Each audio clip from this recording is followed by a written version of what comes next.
Well, here he is. What up, buddy? I see that there. No, those headphones are right there. Oh, we're live. We're live. We're live. We're Where on. you want me, boss? Right there. All right.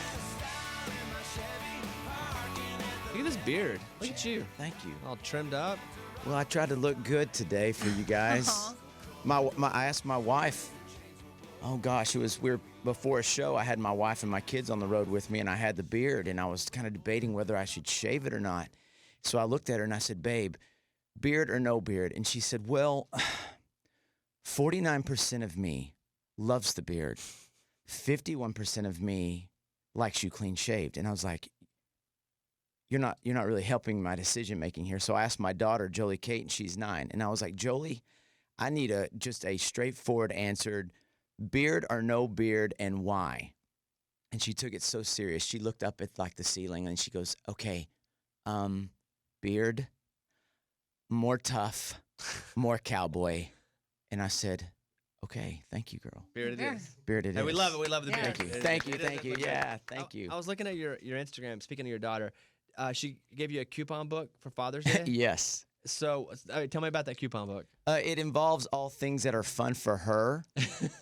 I have no doubt that her coupon book for Father's Day was heartfelt, but it's like shopping with me or swimming with me for 3 hours. Oh. Or taking me to Dallas to do more shopping. It's all these wonderful things, so it's fun. It's been a fun week doing the album release, but it's like, it's so funny. Like I've got all this going on, it's like, I'm not just like the artist, but I'm having to do like the record executive side of things, 'cause it's my label and this and that. And I was at the house fixing to leave for the release week.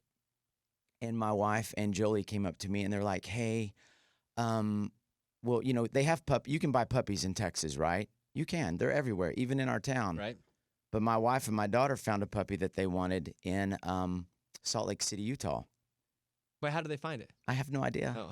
I have no idea. His point is, why is it not in Texas? Yeah, my point is why can't it just There are be a lot like of puppies close by? Yeah, why can't it be like, in our town? And she goes, "Hey, I know you have a lot on your plate right now, but do you think before you leave we could look at the schedule, because we need to figure out how to drive from Texas to Salt Lake City to get this puppy in like 3 weeks." And I was like, "For real?" It should have been a coupon. She could have Yeah. given you a coupon to Here's take the her to get coupon. the puppy. Yeah, You get to on go get a Salt Lake puppy. City. maybe there's the coupon. I didn't get to that part of the page, but yeah, dad stuff right there. Yeah. Aaron Watson's here. If ever was a good day, it's today that boy kissed that girl goodbye. Tell me about this song. I wrote this song after a show. I had a girl in my merch line. She had mascara obviously running down her face, and I was like, "Girl, what's wrong? Was my show so bad that I made you cry? Was it that bad?" And she was like, "No." She goes, "My boyfriend literally just dumped me at the show." And I was like, "For real?" And she was like, "Yes." And I was like, "That's ridiculous." I go, "We need to I said, "Flush the toilet. That guy's worthless. You don't need that." I think I said, "You need to kiss that something goodbye." And then I started thinking about it, and I wrote this, like, I don't know, kind of this, I wanted to write this like girl power song, like, he's no good, so dump him. Like, don't waste your life on someone who doesn't make you feel like you're the queen of the world, So I wrote it, and then, of course, Jolie Kate liked it. And I do have 2 boys. I know I'm not talking about them. They do exist. I have 2 sons, Jake and Jack. I just love Jolie just a little bit more. So, but Jolie was like, when we were going through the 20 tracks on the new record, I go, "What's the single?" And she was like, "This one." So, yeah, my daughter picked the single. So Picked your beard and the single. we would have to interview her to really get a reason why. You're still in Abilene? Yeah, well, we live about 20 miles south, Buffalo Gap. So, like, what's the Aaron Watson spread look like out in Buffalo Gap? Well, we have a really cool place. We have about 3 miles from our house. I've got a little ranch, 400 acres, and we were gonna build out there, but we found this place that this guy built, this house with a little lake behind it, and price of living is so cheap out there that that's kind of why we always stayed. If I lived here in Nashville, I've seen small shacks that cost more than my ranch and my house here in Nashville, where I'm like, whoa. But it's just we just kind of live out in the middle of nowhere. we don't live too far from Ed Wright. Oh, yes, I know. Oh my gosh. Yeah. Okay, random. Because he always comes up to me It's and one of my talks dad's about best you. friends. Yeah. Okay. Oh yeah. Yeah. Oh, he always comes up to me and talks about you. Like, we have to get a picture so I can send it to Okay, Ed. yes, we should do so, that. it's one of her dad's best friends. Small world. Yeah. Here's my question for you: do you stock your pond or lake? Yes. Is it a lake or a pond? It's a Pond. lakeish pond. Do you stock it? It's stocked. Okay. Now the question is: this is a Okay. big debate I've had my whole life. Okay. Can you show off a stocked fish as a brag picture? You know, I guess it depends on. And if you do you have to? Ooh. I say I say if you do, because I have a lot of friends who stock their ponds, and then Yeah. then they'll hold it up and be like, "Look what I caught today at the pond." Like if you don't hashtag like stocked pond, Yeah. I don't think it's fair to just show it like you caught it on the lake. True. And first of all, though, all my fishing pictures are completely shady. I just want to be honest because I can make a small fish look really nice. I do that with girls. Yeah. I actually do that with myself. What with other pictures? What? What? What? I don't get it. I get it. I know exactly what he's saying. But no, you should because now ours is our place is pretty big, but we have stocked it. Yeah. So it's totally true. My kids are more about going out on that dock, and they like rapid fishing. They like to go out there, whether it's the little You getting the perch. Zebco? Or what are they fishing with? What kind of rod and reel they got? They've got these little dock demons, but these little Zebco dock demons. There's small little rods, which are really cool, and then we got the little classic, just classic. What is it? The 303s. Can they use those? Yeah. yeah? Look at you. They like it, and I take the boys fishing down on the coast. They love fishing for reds, so we catch all those reds down on the coast, and then we bring them, and all year long, we'll freeze them and cook them. The boys love to fish, so. You know what's interesting about by the way, Aaron Watson's here. He's got a new record out. You wrote all these songs, and not just you wrote all the songs because, and it's not traditional that an artist writes every song at this point of their career, but you wrote them all by yourself. Yeah. You wrote every one of these songs by yourself. Yeah. It's the first time that I've heard of that happening. Well, it's taken me a long time to get to this point in my career, and it's the first album I've released after having some top 40 radio success. I mean, it took me 18 years to get a top 10 on country radio. So I wanted to put forth my best album ever, and I didn't want it to be an EP. I wanted this to be The opposite of an EP. the opposite of an EP. And if there was ever a time for me to put out the album of my career, this was it, And I've got a lot of great people working for me, and that's a little intimidating when you have like 24 people that are relying on you. So I didn't want to let them down. I mean, it keeps me up at night, but I poured my heart into this one. Like if I had to sell the ranch and the house to back this album, like I'm ready to sell it all for this moment. Here is Red Bandana. It's also the name of the record. Still see the salt rings on his old 20X resistor. Tell me about this song. Just a cowboy poem. Yeah? I wrote the song before it is called Riding with Red, and it fades into this song, which is like part 2 of Riding with Red, which is about my hero Red Steagall. But the whole record, it's kind of like a Pink Floyd record. You know how Like it those tells a story, like one to the next? one to the Yeah. next transitions, one song fades into the other. But does it go with the Wizard of Oz? That's the question. It could if you play it. You got to pick a different movie. Yeah, I got to totally pick a different movie. I did some things cool, like I recorded the sound of the train at the ranch. I recorded my grandmother's wind chimes. Both my grandmothers have passed away, so I recorded their wind chimes. My dad is a big part of my musical influence, and my mom is too. My mom would slap me in the back of the head if I wasn't singing at church, but my dad is a disabled veteran, and growing up, he was a custodian, and my work ethic comes from my dad, and I tell this story a lot, but this is that moment in my life that defined me, and I was around 11 or 12. All my buddies were going swimming that day. I wanted to go swimming with my friends, and my dad was like, I really need your help cleaning today. And I just was acting like a typical 11, 12-year-old kid, throwing a fit, acting like a brat.